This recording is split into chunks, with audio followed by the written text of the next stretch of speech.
Season 1, Episode 3 of Twin Peaks, Zen, or the Skill to Catch a Killer. Dun, dun, dun. Well, that's kind of a misnomer.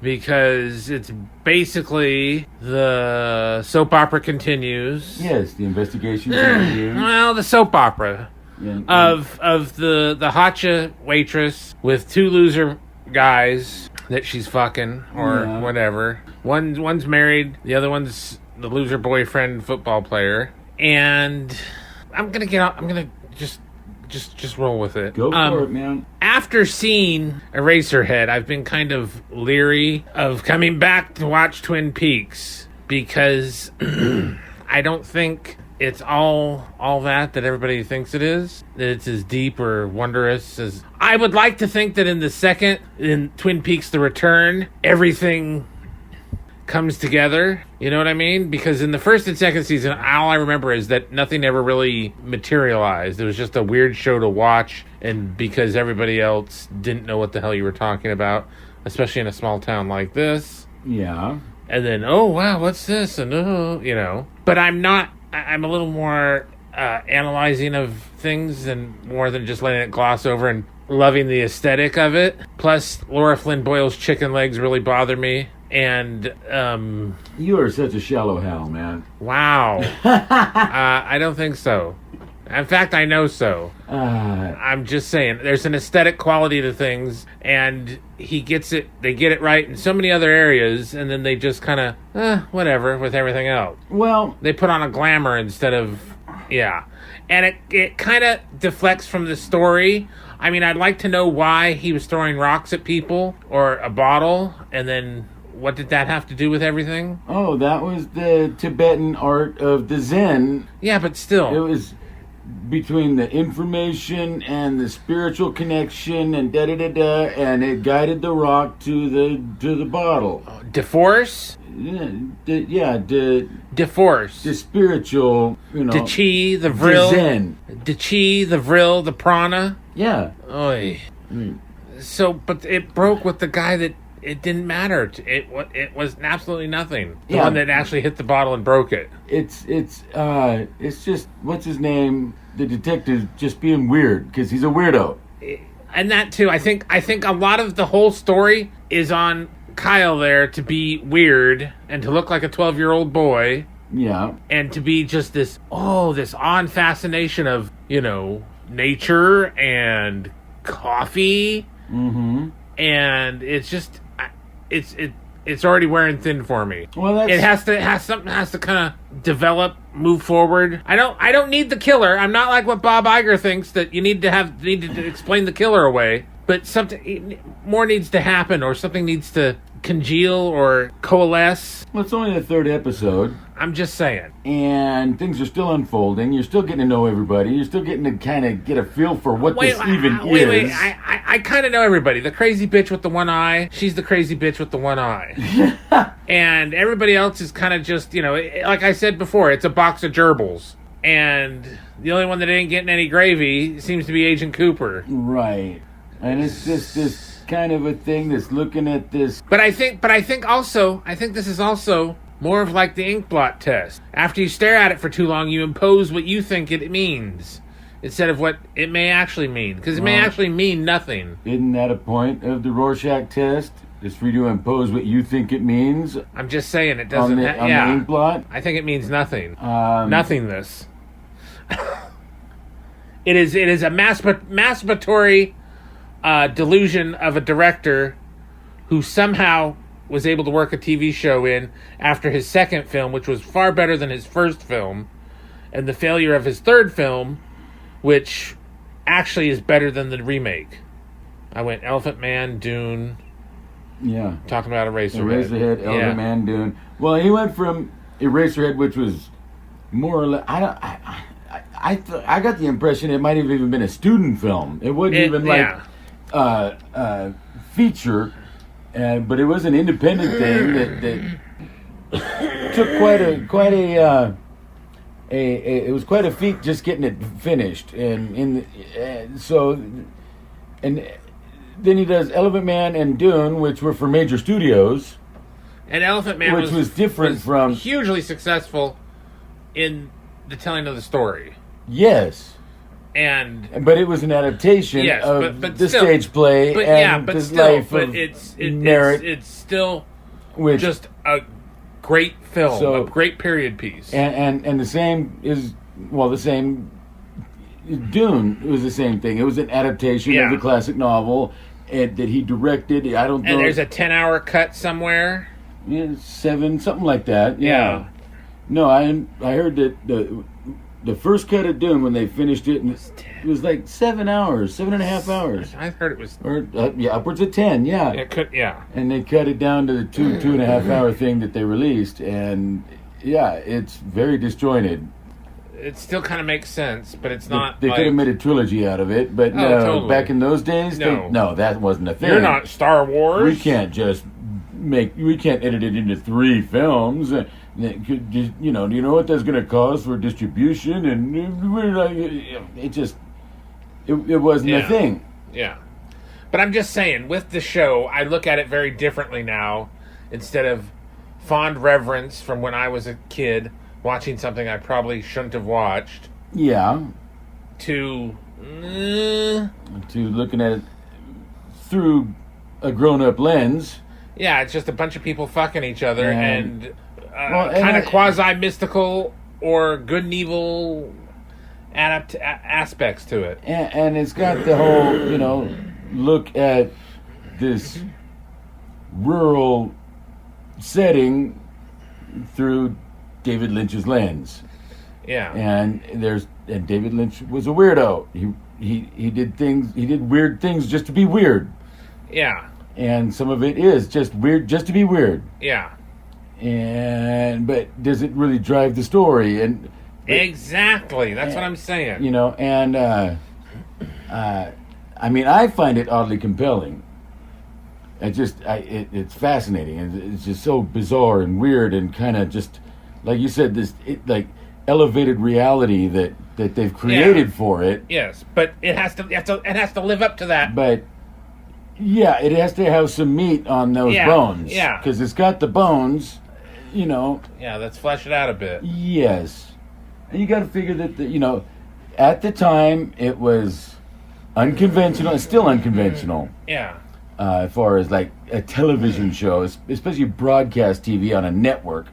It wasn't like what we have today with the streaming and all the shit that we can see now that is just anything you could think of. Somebody's made something. So, I wouldn't go so far as to call it groundbreaking, because I didn't think it really broke any new ground necessarily.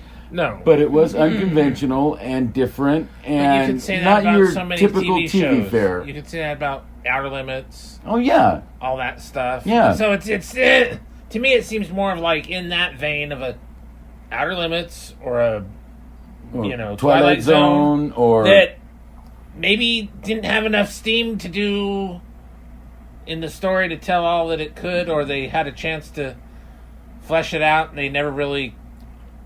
Well, yeah. Either that, or it could have been, something more along the lines of, okay, we got this concept and we've got a green light to make it a series, so we got to come up with a way to draw it out into a whole season of episodes that maybe they could have told the story in less time or whatever, but they were committed to doing this series.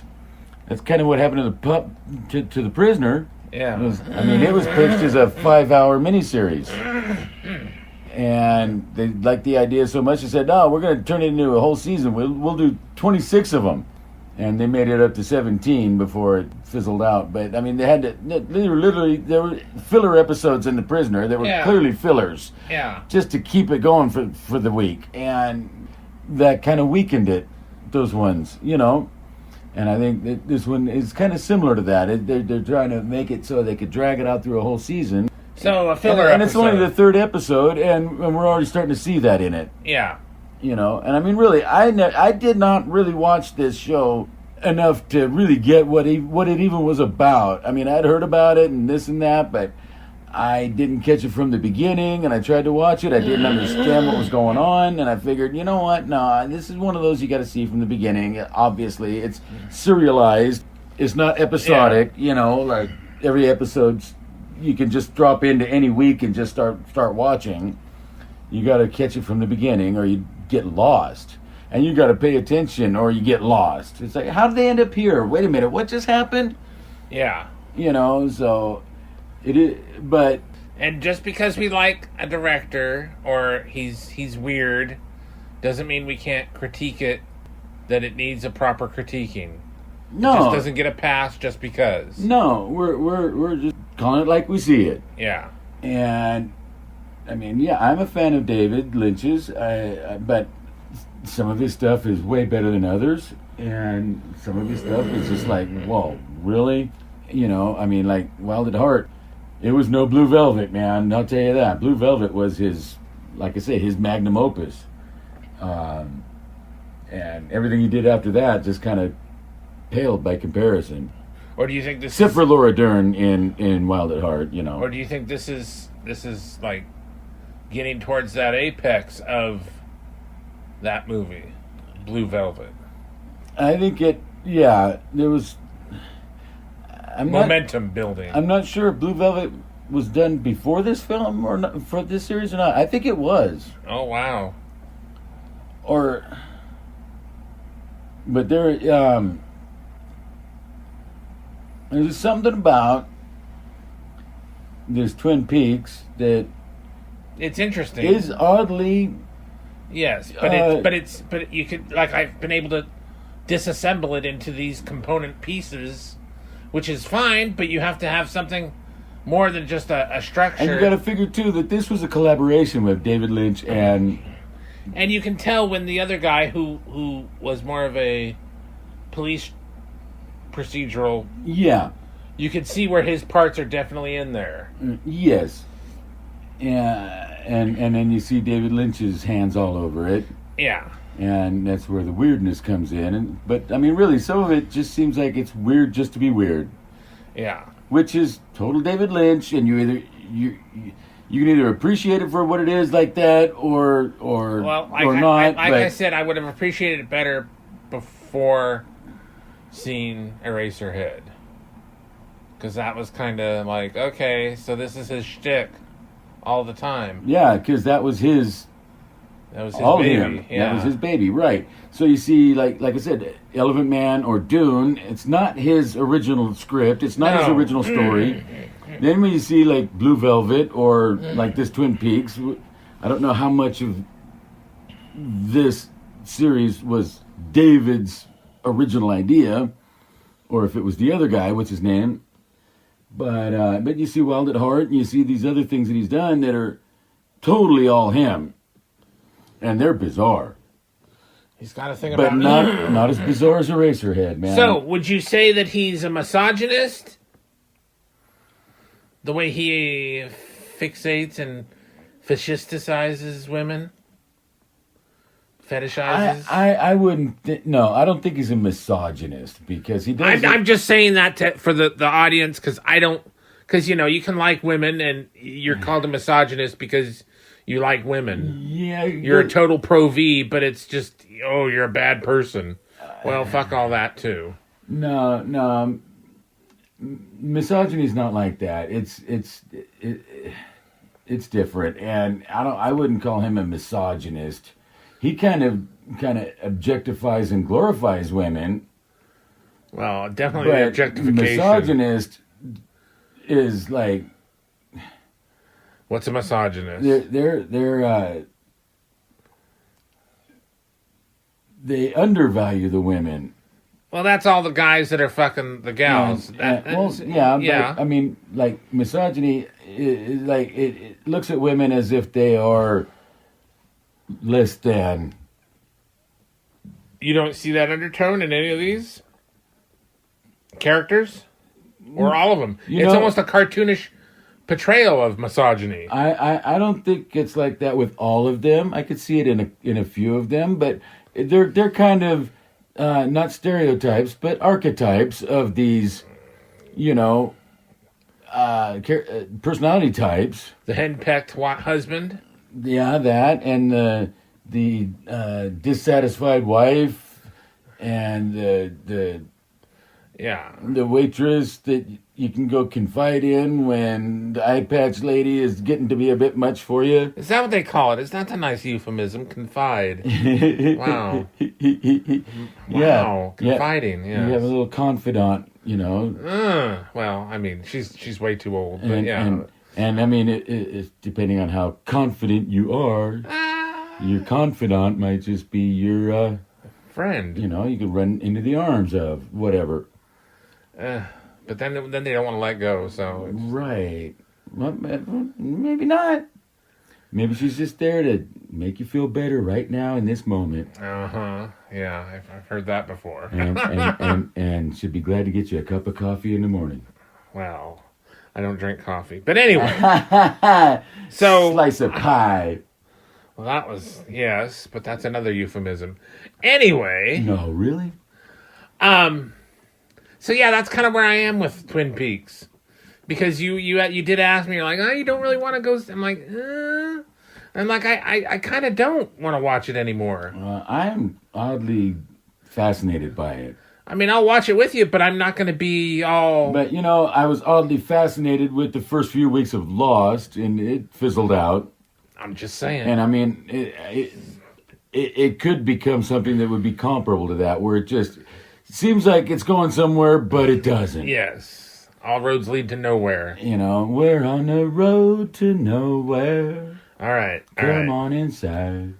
No, but random song lyrics, man. All right. With that, tell us what you think. Like, share, subscribe.